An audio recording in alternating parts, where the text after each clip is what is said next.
Hello, book buyers, borrowers, readers, lovers, and others who watch this channel. My name is Morgan and welcome to my 2022 favorite books video. Yes, this is the best of the best that I read in 2022, and that is saying something because I read more books in 2022 than I ever have before in a year. I think the number came out to 51 in the end, but I will have a deep stats analysis video coming out later this month, so you can look forward to that. Before I get to the books though, I need to tell you how I have decided to format this list, as well as a couple disclaimers. There are 4 categories that my favorite books have fallen under, which are sci-fi, fantasy, literary fiction, and nonfiction. I'm going to list all of my 5-star reads from each of those categories and then name the one read that was the top of the list for me this year. Those also make up all of my 5-star reads from 2022, except for 2 other books that fall into the mystery thriller genre. But mystery thriller for me has never quite made it up to the level of enjoyment that I get from those other genres. So unfortunately, I can't award those a prize this year, but if you have any excellent mystery thriller recommendations for me, then toss them in the comments below. Interestingly, some of my least favorite books this year were also from the mystery thriller genre, so I just have this very roller coaster experience with mystery thriller. I'm not sure if it's a genre I love yet, but I'm gonna keep trying. Before I head into my favorite books of 2022, I do want to tell you about my least favorite books of 2022,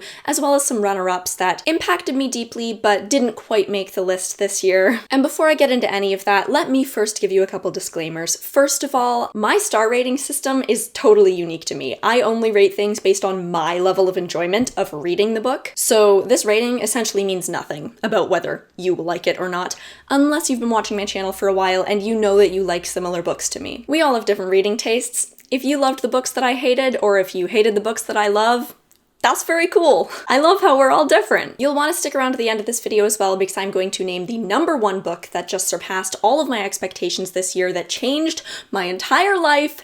I'm going to tell you which book that was at the end of the video. Before we get into the main list, I first want to tell you about my least favorite books of the year. Of course, many people absolutely love these books, and so you might absolutely love these books. These are just the ones that I enjoyed least of all this year. And that's not to say I didn't enjoy them. I would have DNF'd them if I wasn't somewhat enjoying myself. I got something out of these books, but these are all of my 2-star reads. They are What I Talk About When I Talk About Running, Catherine House, Comfort Me with Apples, Generation X, and Fieldwork in Ukrainian Sex. Next, I'll tell you about some of my 4-star reads that deeply affected me, even though they didn't make my 5-star reads list. They are So You've Been Publicly Shamed by Jon Ronson, No One Is Talking About This by Patricia Lockwood, Verity by Colleen Hoover, The Innovators by Walter Isaacson, The Vegetarian by Han Kang, Leviathan Wakes by S.A. Corey, and The Secret History by Donna Tartt. And the 2 5-star reads that didn't make my official list and are mystery thriller genre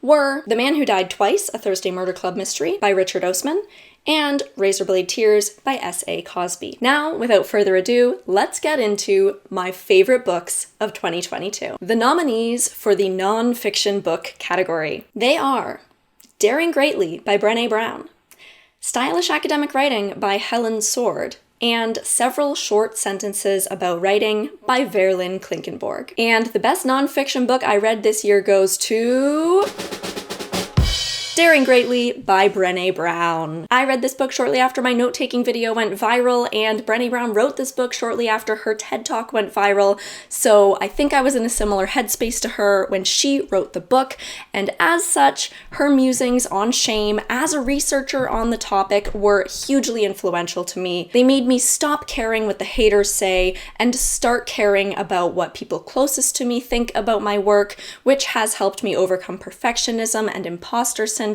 It's helped me produce more. It's helped me procrastinate less. In this book, Brené Brown gives an overview of shame and why we feel it and how to overcome it, and also dives into the specifics of how different identities experience shame. For instance, academics, parents, men, women, etc. If you are a human with emotions, I think you'll get something out of this book. So I highly recommend it. There's also so much more in here than there is in her Netflix special on the topic or in her TED Talk on the topic, so pick up the book, guys. Next up is the sci-fi category. The nominees for this category were 2001: A Space Odyssey by Arthur C. Clarke, The Employees by Olga Ravin, All Systems Red by Martha Wells, and To Be Taught, If Fortunate, by Becky Chambers. And the winner of my favorite sci-fi book that I read this year goes to The Employees by Olga Ravin. This book, like all of the sci-fi that were my favorites this year actually, is a tiny book. It's one of the tiniest books that I read this year, but it packs such a huge punch. It was shortlisted for the International Booker Prize. It was inspired by a sculptural exhibit. Its main character is not an individual, but a collective. It is the employees of a spaceship, and we, the reader, don't know which of these employees are human and which are humanoid, but these unusual objects start appearing on board with interesting scents, and the employees of the spacecraft become more and more interestingly obsessed with these objects. The humanoids start wondering with these objects what it might be like to be human. The humans reminisce about their past lives. It made me think deep philosophical thoughts, and I need to revisit it one day. It was creative and inspirational fuel for the novel that I wrote in November. Highly recommend this cute little sci-fi. You're welcome. Our next category is fantasy. My 5-star reads in fantasy this year were Piranesi by Susanna Clarke, Name of the Wind by Patrick Rothfuss, The Bone Shard Daughter by Andrea Stewart, and its sequel, The Bone Shard Emperor by Andrea Stewart. And my top fantasy book goes to The Bone Shard Emperor by Andrea Stewart. That's right, if you want to read this one, you have to also read the first one. And you can look forward to the third book in the series, which hopefully will be coming out this year. In this series, the Emperor's daughter has to compete for her right to the Empire and the use of the very controversial bone shard magic. In this magic system, the Emperor will essentially write code on shards of people's bones that they pull from their citizens' skulls when they are very young. Some of these children actually die during that bone shard ceremony, and then others die later from shard sickness as the bone shard magic from their shards gets used. So to protect the Empire, they have to drain the citizens of the Empire. What a conundrum. How will the new emperor, if it will be the Empire's daughter, solve this dilemma? I guess you'll have to read the series and find out. There is an absolutely gorgeous will they won't they relationship in the second book that just, I need to know what is going to happen with them. There is the cutest sentient animal companion ever. There are multiple perspectives, some of which are first person, some of which are third person. There are queer love stories. This book really has it all. I highly recommend if you like epic fantasy series. Or even if you don't, maybe this is the one that gets you into them. And the final category is literary fiction. There were only 2 books within this category that I rated 5 stars, so those are the contenders for this section of the video, and they are Detransition Baby by Torrey Peters and Shocked Earth by Saskia Goldschmidt. And my favorite literary fiction that I read this year was... Just kidding, I couldn't decide between these 2 books. They were both phenomenal. I had such an impactful reading experience with both of these texts, so they're both going on the list to make up my 5 top books of the year. Detransition Baby is by Torrey Peters, a trans woman. It was the first book by a trans woman to be nominated for the Women's Prize for Fiction. It is about a man who has detransitioned from being a trans woman, and he is now dating his boss. This plot is so complex, and I don't want to spoil it for you, but basically he gets his boss pregnant, and she's not sure she wants to keep the child, but the main character's ex, who is also a trans woman, desperately wants to be a mother. And so the 3 of them hatch this very unlikely plan to do a co-parenting situation. It creates all sorts of interesting conversations about gender and womanhood and motherhood, and it takes you through this really complex and riveting plot line.